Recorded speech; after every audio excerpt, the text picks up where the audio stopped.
வணக்கம். இது நம்ம அம்மம்மா வீடு. இன்னைக்கு நம்ம பார்க்க போகிறது ரொம்ப சிம்பிளான ஈஸியான சிக்கன் கிரேவி எப்படி வைக்கலாங்கிறது பார்க்கலாம் வாங்க. இந்த சுவையான சிக்கன் கிரேவியை பாரம்பரிய முறைப்படி மண்சட்டியில் சமைக்கலாம். Please do subscribe and click the notification bell for more yummy recipes from Amma Veedu. மண்சட்டியை அடுப்பில் வச்சு அது சூடானதும் அதில் 3 ஸ்பூன் எண்ணெய் சேர்த்துக்கலாம்.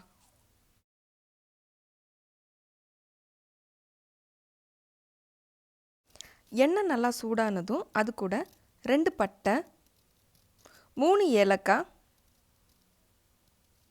3 கிராம்பு எல்லாம் சேர்த்துக்கலாம். இது கூட 2 பொடியாக நறுக்குன வெங்காயத்தை சேர்த்துக்கலாம். நம்ம இன்றைக்கி இங்கே பல்லாரி வெங்காயம் சேர்த்துருக்கோம். சின்ன வெங்காயம் கூட சேர்த்துக்கலாம். சின்ன வெங்காயம் சேர்த்து செய்யும்போது டேஸ்ட் இன்னும் ரொம்ப அருமையாக இருக்கும். வெங்காயம் நல்லா வதங்கிடுச்சு. இப்போ இது கூட நம்ம 1 ஸ்பூன் இஞ்சி பூண்டு பேஸ்ட்டை சேர்த்துடலாம். இஞ்சி பூண்டோட பச்சை வாசனை போகிற அளவுக்கு நல்லா வதக்கிக்கோங்க. இது கூட 2 தக்காளி,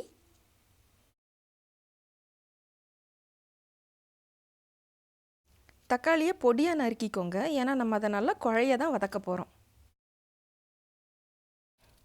தக்காளி நல்லா வெந்துடுச்சு.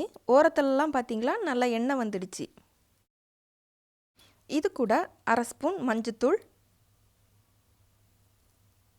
1 ஸ்பூன் மிளகாய்த்தூள், 1 ஸ்பூன் மல்லித்தூள், 1/2 ஸ்பூன் ஜீரகப்பொடி, 1/4 ஸ்பூன் பெப்பர் இதெல்லாம் ஒன்றா சேர்த்து அதோட பச்சை வாசனை போகிற அளவுக்கு வதக்கிக்கலாம்.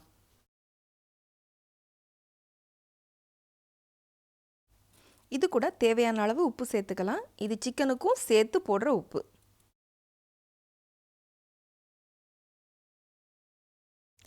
இப்போ இந்த கிரேவி கூட 1 கப் தேங்காய் பால் சேர்த்துக்கலாம். இந்த மாதிரி தேங்காய் பால் சேர்த்து செய்யும்போது கிரேவி ரொம்ப டேஸ்டியாக இருக்கும். இந்த கிரேவியை ஒரு 2 நிமிஷம் மூடி வச்சு வேக வைக்க போகிறோம். 2 நிமிஷத்துக்கு அப்புறம் இந்த மாதிரி ஓரங்களில் நல்லா எண்ணெய் கூடுனதும் நம்ம ஏற்கனவே மஞ்சத்தூளும் உப்பும் சேர்த்து ஊற வச்சுருந்த சிக்கனை இது கூட நம்ம சேர்த்துக்கலாம்.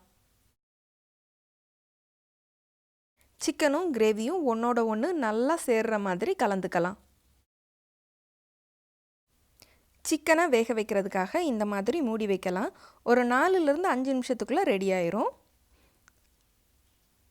சிக்கன் நல்லா வெந்து கிரேவி நல்லா கொதிக்குது.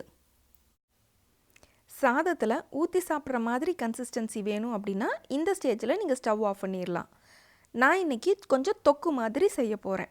அதுக்காக இன்னும் கொஞ்ச நேரம் மூடி வச்சு வேக வைக்கலாம்.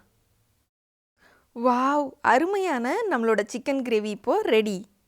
இந்த சிக்கன் தொக்கை நம்ம வெள்ளை சாதத்தோடு மிக்ஸ் பண்ணி சாப்பிடலாம்.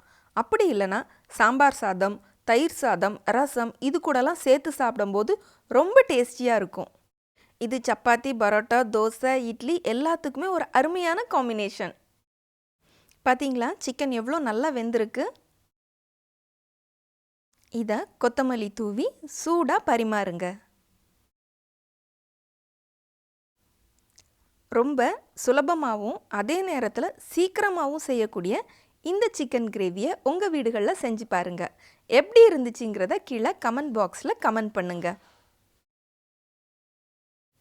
உங்களுக்கு இந்த வீடியோ பிடிச்சிருந்துச்சுன்னா அம்மம்மா வீடு சேனலை சப்ஸ்கிரைப் பண்ணுங்கள், லைக் பண்ணுங்கள், உங்கள் ஃப்ரெண்ட்ஸ் அண்ட் ஃபேமிலிக்கு ஷேர் பண்ணுங்கள். நன்றி.